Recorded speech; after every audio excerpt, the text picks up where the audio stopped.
Assalamualaikum warahmatullahi wabarakatuh. Welcome back my channel Guru Desa Jurnal by Ahmad Ketiga. Di video kali ini saya akan memaparkan contoh soal-soal prediksi jitu 2024 sesuai kisi-kisi terbaru dan sesuai rekomendasi teman-teman yang sudah lulus tahun kemarin untuk formasi ahli pertama teknik pengairan, ahli pertama pengelola sumber daya air, analis sumber daya air, penata laksana sumber daya air penyelia, penata laksana sumber daya air mahir, penata laksana sumber daya air terampil, penata laksana sumber daya air pemula. Sebelumnya jangan lupa klik tombol share, subscribe, like, dan komen setiap video yang saya unggah. Sebelumnya saya ucapkan terima kasih ke teman-teman yang sudah mengunjungi video saya ini. Teman-teman adalah orang-orang yang beruntung yang harus lulus sebagai SN tahun ini. Teman-teman bisa mendapatkan ratusan contoh soal teknis P3K maupun SKP CPNS yang super rekomendasi dengan cara klik tautan WA yang ada di kolom keterangan video ini. Sekali lagi klik tautan WA yang ada di kolom keterangan video ini. Teman-teman bisa mendapatkan ratusan soal-soal prediksi dan pembahasannya, kemudian juga free untuk materi sesuai dengan kisi-kisi dan free juga regulasi perundangannya. Teman-teman bisa mendapatkan dengan harga termurah dan soal super rekomendasi. Baik, sebelum masuk ke contoh soal kita harus tahu atau baca kisi-kisinya terlebih dahulu. Yaitu untuk kisi-kisi ahli pertama teknik pengairan, ahli pertama pengelola sumber daya air, dan jabatan pelaksana analis sumber daya air. Kompetensi umum, kebijakan, peraturan perundangan, undangan terkait pengelolaan sumber daya air, teori pada bidang ilmu yang terkait pengelolaan dan pembangunan infrastruktur sumber daya air. Kompetensi khusus, pengelolaan sumber daya air, pengelolaan sungai, pengelolaan daerah pantai, pengelolaan drainase utama perkotaan, pengelolaan daerah irigasi, pengelolaan daerah rawa, pengelolaan air tanah dan air baku, pengelolaan bendungan, pengelolaan tampungan air lainnya, danau, situ, embung. Kemudian kisi-kisi penata laksana sumber daya air penyelia, penata laksana sumber daya air mahir, penata laksana sumber daya air terampil, penata laksana sumber daya air pemula, sesuai surat edaran Menteri Pendayagunaan Aparatur Negara dan Reformasi Birokrasi Republik Indonesia nomor B /2881/M SM 0100/2023 hal materi pokok soal teknis kompetensi teknis dengan CAT untuk seleksi pengadaan P3K tahun anggaran 2023 adalah sama ya teman-teman. Kisi-kisinya itu semuanya sama, yaitu kompetensi umum, satu kebijakan peraturan perundang-undangan terkait pengelolaan sumber daya air, dua teori-teori pada bidang keilmuan yang terkait pengelolaan dan pembangunan infrastruktur sumber daya air. Kemudian kompetensi khususnya adalah pengelolaan sumber daya air, pengelolaan sungai, pengelolaan daerah pantai, pengelolaan daerah utama perkotaan, pengelolaan daerah irigasi, pengelolaan daerah rawa, pengelolaan air tanah dan air baku, pengelolaan bendungan, pengelolaan tampungan air lainnya, danau, situ, atau embung. Jangan lupa teman-teman untuk mendapatkan ratusan soal dan pembahasan, klik tautan WA yang ada di kolom keterangan video ini. Baik teman-teman, soal nomor 1 ini ada sedikit perhitungan. Ini sebenarnya perhitungannya sederhana. Yang penting kita tahu rumusnya, dan ini menurut teman-teman yang sudah lulus tahun kemarin ini soal seperti ini keluar ya teman-teman. Yang pertama, debit air 6 meter kubik per detik mengalir selama setengah menit. Volume air yang terkumpul adalah A 180 liter, B 1800 liter, C 18.000 liter, D 180.000 liter, E 1.800.000 liter. Jawabannya adalah D 180.000 liter. Perhitungannya adalah Q sama dengan 6 meter persegi per detik, T setengah menit sama dengan setengah kali 60 detik sama dengan 30 detik, Q V per T, V sama dengan Q kali T. T sama dengan 6 kali 30, V sama dengan 180 meter persegi, sehingga volume air terkumpul adalah 180 meter kubik atau 180.000 liter. Kemudian soal nomor 2. Pelestarian sumber daya air diperlukan sinergitas dan keterpaduan yang harmonis antar sektor, antar generasi maupun antar wilayah. Air merupakan kebutuhan utama makhluk hidup, baik manusia, hewan, dan tumbuhan. Fungsi air sebagai kehidupan makhluk hidup tidak dapat tergantikan dengan senyawa lainnya. Tanpa air dalam kehidupan makhluk hidup tidak dapat berlangsung, sehingga pelestarian dan penyediaan sumber daya air harus menjadi perhatian utama dalam proses sustainable untuk menjamin ketersediaan sumber daya air ini. Apa yang dimaksud dengan sustainable? A. Suatu konsep yang mengacu pada upaya menjaga dan memelihara keseimbangan antara kebutuhan manusia dan perlindungan lingkungan dan sumber daya alam untuk generasi saat ini maupun masa depan. B. Suatu konsep untuk penyediaan air sungai di masa yang akan datang. C. Suatu konsep yang mengacu pada keseimbangan antara air dan tanah. D. Suatu konsep rekayasa banjir. Dan E. Suatu konsep untuk melestarikan alam, situ, embung, waduk, dan kawasan pantai. Soal nomor 2, jawabannya adalah A. Sustainable atau berkelanjutan adalah suatu konsep yang mengacu pada upaya menjaga dan memelihara keseimbangan antara kebutuhan manusia dalam perlindungan lingkungan dan sumber daya alam untuk generasi saat ini maupun masa depan. Dalam konteks pelestarian dan penyediaan sumber daya air, sustainable mengacu pada pendekatan yang memastikan pengelolaan air dilakukan secara efisien, efektif, dan berkelanjutan agar dapat memenuhi kebutuhan air saat ini tanpa mengorbankan kemampuan generasi mendatang untuk memenuhi kebutuhan air mereka. Pendekatan yang berkelanjutan dalam pengelolaan sumber daya air melibatkan penggunaan yang bijaksana dan bertanggung jawab terhadap air, termasuk pengurangan pemborosan, perlindungan kualitas air, pemulihan ekosistem air, pengelolaan air limbah, dan pengelolaan air hujan. Tujuannya adalah untuk menjaga kualitas dan kuantitas sumber daya air, serta menjaga keseimbangan ekosistem air dan ketersediaan air bagi kehidupan manusia dan makhluk hidup lainnya. Dalam konteks yang lebih luas, konsep sustainable juga mencakup aspek sosial dan ekonomi, di mana pengelolaan sumber daya air harus mempertimbangkan keadilan sosial, partisipasi masyarakat, dan manfaat ekonomi jangka panjang. Dengan menerapkan pendekatan yang berkelanjutan diharapkan dapat tercipta keseimbangan yang harmonis antara kebutuhan manusia dan pelestarian sumber daya air dan lingkungan secara keseluruhan. Soal nomor 3. Bagi teman-teman, sebelum saya bacakan, teman-teman juga harus bisa menjawab dari kira-kira jawabannya yang mana. Teman-teman jangan lupa untuk mendapatkan soal-soal ini, teman-teman bisa mendapatkan dengan cara klik tautan WA yang ada di kolom keterangan video ini.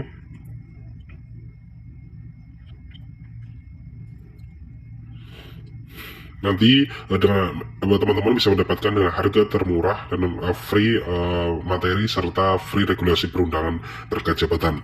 Soal nomor 3, kebijakan dalam pemanfaatan sumber daya air dituangkan dalam berdasarkan Undang-Undang Nomor 17 Tahun 2019 tentang sumber daya air. Dijelaskan pasal 3 sebagai berikut, kecuali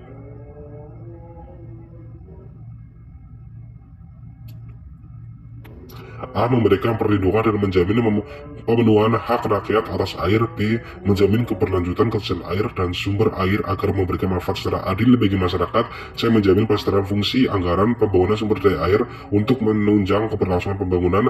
D. Menjamin terciptanya kepastian hukum bagi terlaksananya partisipasi masyarakat dalam pengawasan terhadap pemanfaatan sumber daya air, mulai dari pelaksanaan dan evaluasi pemanfaatan. E. Menjamin perlindungan dan pemberdayaan masyarakat, termasuk masyarakat adat maupun upaya konservasi air dan sumber air. Soal nomor 3 jawabannya adalah C. Kebijakan dalam pemanfaatan sumber daya air dituangkan dalam berdasarkan Undang-Undang Nomor 17 Tahun 2019 tentang sumber daya air. Dijelaskan pasal 3 sebagai berikut. 1. Memberikan perlindungan dan menjamin pemenuhan hak rakyat atas air. 2. Menjamin keberlanjutan ketersediaan air dan sumber air akan memberikan manfaat secara adil bagi masyarakat. 3. Menjamin pelestarian fungsi air dan sumber air untuk menunjang keberlanjutan pembangunan. Ya, jadi jawabannya itu C ya. Ini kan kecuali, teman-teman. Jadi kecuali ini menjamin pelestarian fungsi anggaran, jadi tidak menjamin fungsi anggarannya, teman-teman. Ini soal dari pembahasannya nomor 3 tadi, menjamin pelestarian fungsi air dan sumber air untuk menunjang keberlanjutan pembangunan. 4. Menjamin terciptanya kepastian hukum bagi terlaksananya partisipasi masyarakat dalam pengawasan terhadap pemanfaatan sumber daya air, mulai dari perencanaan, pelaksanaan, dan evaluasi pemanfaatan. 5. Menjamin perlindungan dan pemberdayaan masyarakat, termasuk masyarakat adat dalam upaya konservasi air dan sumber air. Dan nomor 6. Mengendalikan daya rusak secara menyeluruh yang mencakup upaya pencegahan, penanggulangan, dan pemulihan. Soal nomor 4, teman-teman, kira-kira jawabannya yang mana? Nomor 4. Pengelolaan sumber daya air berdasarkan wilayah sungai paling sedikit memperhatikan tersurat ayat 2 Pasal 22 Undang-Undang PSDA Nomor 17 Tahun 2019 antara lain: A. Daerah aliran sungai secara alamiah. B. Karakteristik fungsi sumber air. C. Daya dukung sumber daya air. D. Kekasan dan aspirasi daerah dan masyarakat sekitar dengan melibatkan para pemangku kepentingan terkait. Dan E. Semua jawaban benar. Kira-kira jawabannya mana, teman-teman?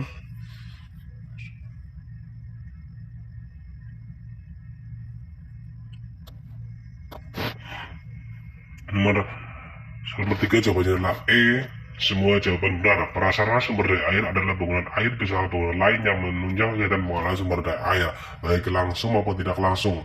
Pemanfaatan sumber daya air harus mendukung perekonomian rakyat secara efektif dan efisien, dengan cara membuat pertimbangan kepentingan antar sektor dan antar wilayah.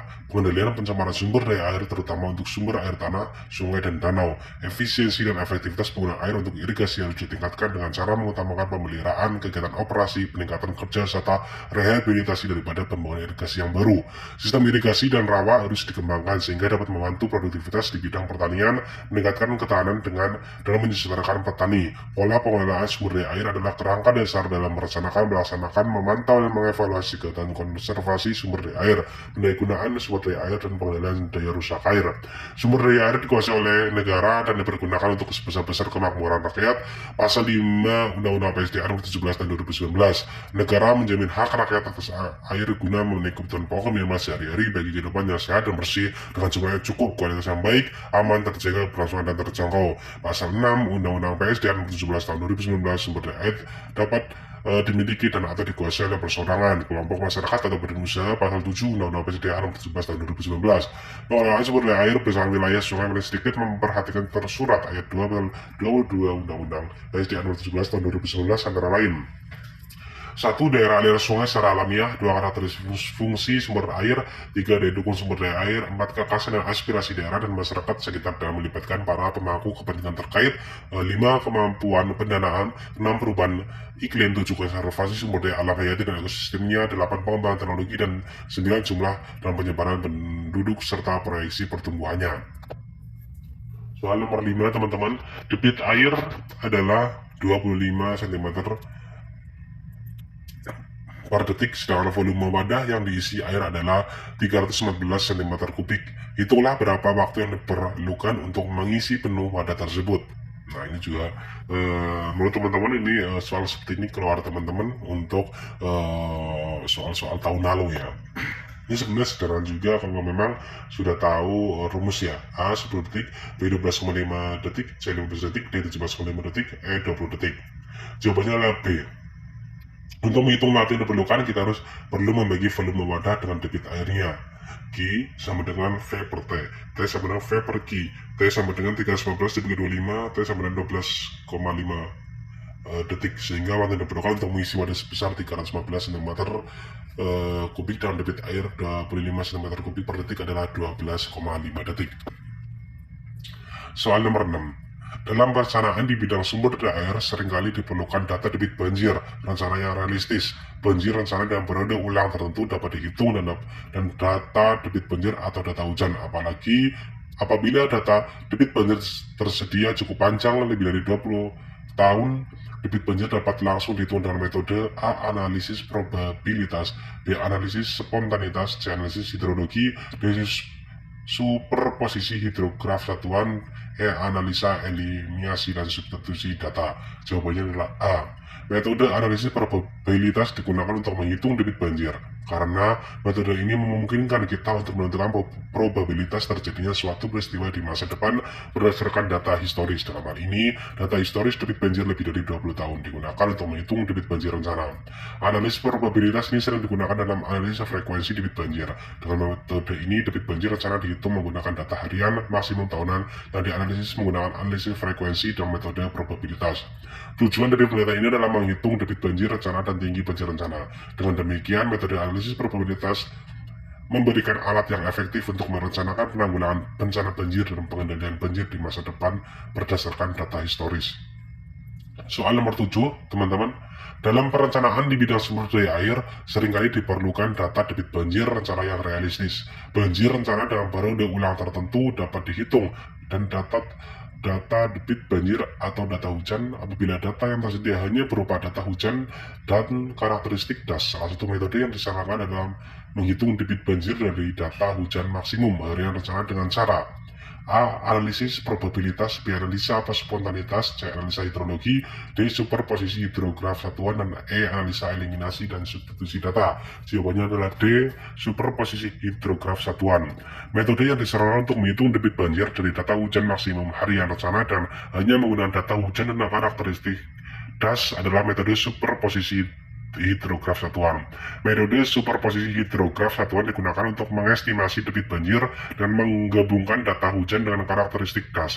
Dalam metode ini, hujan maksimum harian direpresentasikan sebagai hidrograf satuan sintetis yang merupakan kurva yang menggambarkan hubungan antara hujan dan debit di sungai. Hidrograf satuan sintetis ini kemudian dikalikan dengan faktor skala yang didasarkan pada karakteristik das untuk menghasilkan debit banjir rencana.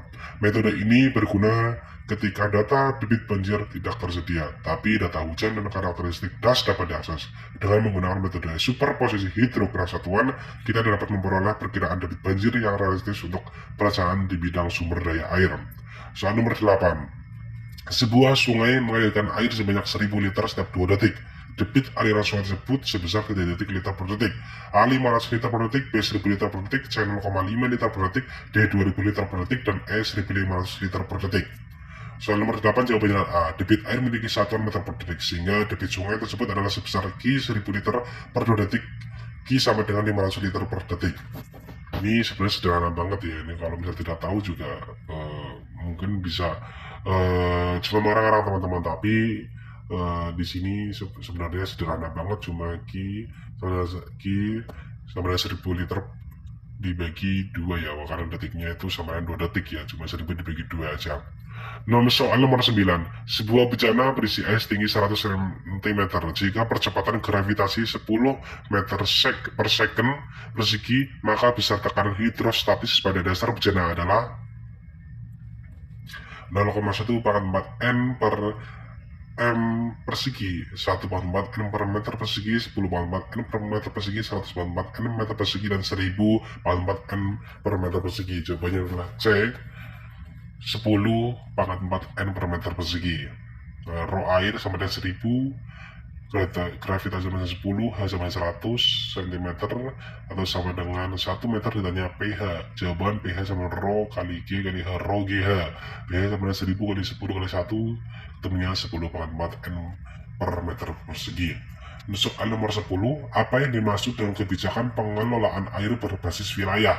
A. Penggunaan air secara efisien dan hemat. B. Pengalihan air di satu tempat ke tempat lain. C. Pemanfaatan air untuk keperluan industri. Dan D. Pembersihan dan penyaringan air untuk konsumsi manusia. Dan E. Pendekatan pengelolaan air berdasarkan karakteristik wilayah. Soal nomor 10 jawabannya adalah E. Kebijakan pengelolaan air berbasis wilayah adalah pendekatan dalam pengelolaan sumber daya air yang mempertimbangkan karakteristik dan kondisi geografis suatu wilayah tertentu. Pendekatan ini melibatkan pemahaman yang mendalam tentang sumber daya air yang tersedia, kebutuhan penggunaan air, dan tantangan yang dihadapi oleh wilayah tersebut. Dengan pendekatan berbasis wilayah, kebijakan pengelolaan air dapat disesuaikan dengan kondisi geografis, iklim, tata guna lahan, dan kebutuhan masyarakat di wilayah tersebut. Hal ini memungkinkan adanya strategi pengelolaan air yang lebih efektif dan efisien dalam memenuhi kebutuhan air yang berbeda-beda di setiap wilayah. Misalnya, dalam wilayah memiliki curah hujan tinggi, kebijakan pengelolaan air berbasis wilayah dapat mengutamakan pengumpulan dan penyimpanan air hujan untuk penggunaan domestik dan pertanian. Di wilayah yang memiliki akses terbatas terhadap sumber daya air, kebijakan dapat difokuskan pada penghematan air dan penggunaan teknologi yang lebih efisien. Pendekatan berbasis wilayah juga memungkinkan adanya koordinasi antara berbagai pemangku kepentingan seperti pemerintah, masyarakat, dan sektor industri dalam mengelola sumber daya air secara terintegrasi. Hal ini penting untuk menjaga keseimbangan antara kebutuhan manusia, perlindungan lingkungan, dan keberlanjutan ekonomi di setiap wilayah. Dengan demikian, kebijakan pengelolaan air berbasis wilayah merupakan pendekatan yang holistik dan berkelanjutan dalam mengelola sumber daya air dalam mempertimbangkan kondisi dan kebutuhan unik dari setiap wilayah. Soal nomor 11. Segenap proses pengelolaan suatu tempat agar makna kultural yang dikandungnya terpelihara dengan baik adalah pengertian konservasi menurut A. Undang-Undang Nomor 50 Tahun 1990, B. Undang-Undang Nomor 5 Tahun 1967, C. Undang-Undang Nomor 5 Tahun 1990, dan D. Piagam Bura 1981, E. Peter Salim dan Yeni Salim 1991. Soal nomor 11 jawabannya adalah D. Piagam Bura adalah sebuah dokumen yang dikeluarkan pada tahun 1981 oleh International Council on Monument and Sites (ICOMOS), sebuah organisasi internasional yang berfokus pada pelestarian dan perlindungan warisan budaya. Piagam Bura menyediakan kerangka kerja untuk melestarikan dan pengelolaan tempat-tempat bersejarah dan budaya yang memiliki makna kultural yang penting. Dalam Piagam Bura terdapat prinsip-prinsip dan panduan tentang bagaimana menjaga dan melestarikan tempat-tempat bersejarah dan budaya agar makna kultural yang terkandung di dalamnya tetap terpelihara dan baik. Dokumen ini menjadi acuan penting dalam bidang konservasi budaya dan arsitektur. Pengertian konservasi menurut Piagam Bura melibatkan berbagai proses pengelolaan termasuk identifikasi, dokumentasi, pemeliharaan, dan penyesuaian yang dilakukan untuk memastikan bahwa nilai-nilai budaya dan sejarah di suatu tempat tetap terjaga dan terpelihara dengan baik. Dalam mengacu pada Piagam Bura, kita dapat memastikan bahwa proses pengelolaan suatu tempat untuk menjaga makna kultural yang terkandung di dalamnya dilakukan dengan baik dan sesuai dengan prinsip-prinsip pelestarian dan perlindungan warisan budaya yang diakui secara internasional. Soal nomor 12 di bawah ini pengertian bendungan menurut peraturan pemerintah nomor 37 tahun 2010 tentang bendungan adalah A. Bendungan adalah bangunan yang berupa padatan batu, kali atau pasang batu yang dibangun selain untuk menahan dan menampung air, dapat pula dibangun untuk menahan dan menampung limbah, tambang, tiling, atau menampung lumpur sehingga terbentuk waduk. B. Bendungan adalah sebuah bangunan yang berupa urukan tanah, urukan batu, beton, dan atau pasang batu yang direncanakan untuk dibangun selain untuk menahan dan menampung air, dapat pula dibangun untuk menahan dan menampung limbah, tambang, tiling, atau menampung lumpur sehingga dibentuk waduk. C. Bendungan adalah bangunan yang berupa urukan tanah, urukan batu, beton, atau pasangan batu yang dibangun selain untuk menahan dan menampung air, dapat pula dibangun untuk mengalirkan limbah, tambang, tiling, atau menampung lumpur sehingga terbentuk waduk. D. Bendungan adalah bangunan yang berupa urukan tanah, urukan batu, beton, dan atau pasang batu yang dibangun selain untuk menahan dan menampung air, dapat pula dibangun untuk menahan dan menampung limbah domestik dan non-domestik atau menampung lumpur sehingga terbentuk waduk. Bendungan adalah bangunan yang berupa urukan tanah, urukan batu, beton, dan atau pasang batu yang dibangun selain untuk menahan dan menampung air, dapat pula dibangun untuk menahan dan menampung limbah, tambang, tiling, atau menampung lumpur sehingga terbentuk waduk. Soal seperti ini biasanya keluar ya teman-teman, ini adalah sebenarnya mengecoh karena ada suatu kata yang sebenarnya itu berbeda. Menurut teman-teman manakah yang berbeda dari A, B, C, D, E? Sebenarnya ini hampir sama semua, tetapi kita harus lebih jeli lagi ya. Jawabannya adalah E. Bendungan adalah bangunan yang berupa urukan tanah, urukan batu, beton, atau pasang batu yang dibangun selain untuk menahan dan menampung air, dapat pula dibangun untuk menahan dan menampung limbah, tambang, tiling, atau menampung lumpur sehingga terbentuk waduk. Peraturan pemerintah nomor 37 tahun 2010 tentang bendungan.